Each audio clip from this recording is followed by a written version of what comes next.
বিএনপির চেয়ারম্যান হলেন তারেক রহমান।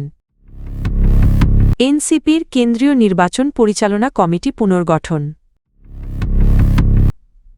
গণ অধিকার থেকে নুরুকে বহিষ্কারের তথ্যটি ভুয়া। মোসাব্বির হত্যায় নির্বাচন বিরোধীরা জড়িত থাকতে পারে সালাহউদ্দিন। গণভোট নিয়ে ইসির নতুন নির্দেশনা। বাংলাদেশ জাতীয়তাবাদী দল বিএনপি এর নতুন চেয়ারম্যান হিসেবে দায়িত্ব গ্রহণ করেছেন তারেক রহমান। শুক্রবার ৯ জানুয়ারি রাতে দলের জাতীয় স্থায়ী কমিটির এক জরুরি বৈঠকে সর্বসম্মতিক্রমে তাকে চেয়ারম্যান নির্বাচিত করা হয়।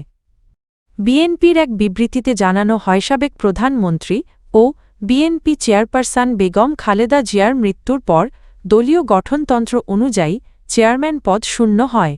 এ প্রেক্ষিতে গঠনতন্ত্র অনুসরণ করে স্থায়ী কমিটির বৈঠকে তারেক রহমানকে আনুষ্ঠানিকভাবে দলের চেয়ারম্যানের দায়িত্ব দেওয়া হয়।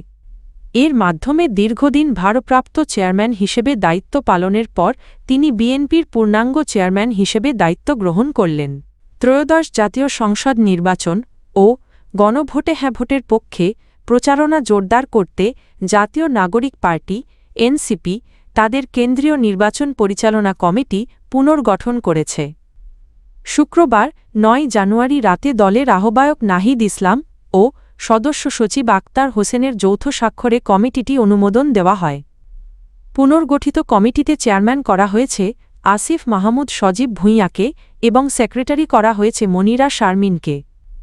২৯ সদস্যের এই কমিটি নির্বাচন সংক্রান্ত সার্বিক প্রস্তুতি মাঠ পর্যায়ের সমন্বয়, আইনি ও প্রশাসনিক কার্যক্রম, মিডিয়া ও প্রচারণা এবং মনিটরিং কার্যক্রম পরিচালনার দায়িত্ব পালন করবে।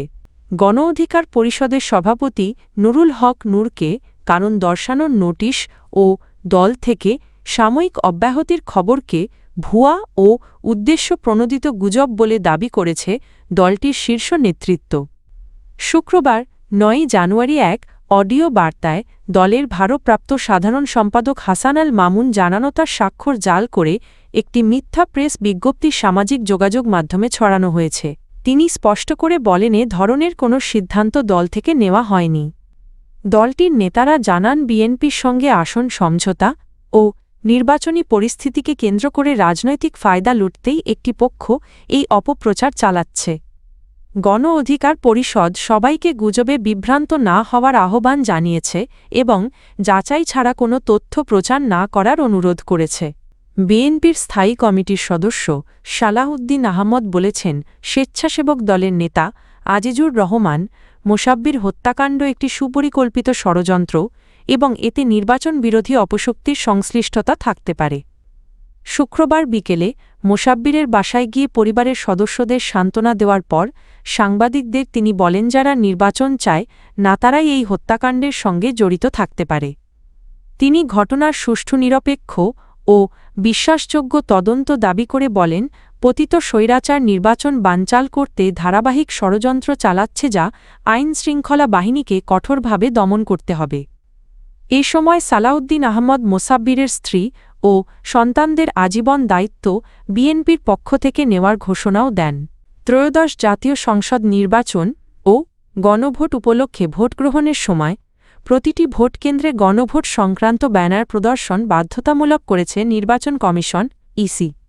বৃহস্পতিবার জারি করা এক পরিপত্রে ইসি জানায়, প্রতিটি ভোটকেন্দ্রের দৃশ্যমান স্থানে কমপক্ষে একটি পরিবেশবান্ধব ব্যানার টাঙাতে হবে, যেখানে জুলাই জাতীয় সনদ ও সংবিধান সংস্কার প্রস্তাব স্পষ্টভাবে উল্লেখ থাকবে।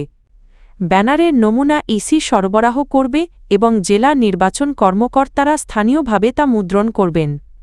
পরিপত্রে আরও বলা হয়, ভোটগ্রহণ শেষে প্রিজাইডিং অফিসাররা জাতীয় সংসদ নির্বাচন ও গণভোটের ভোট গণনার বিবরণী সরাসরি ডাকযোগে নির্বাচন কমিশনে পাঠাবেন।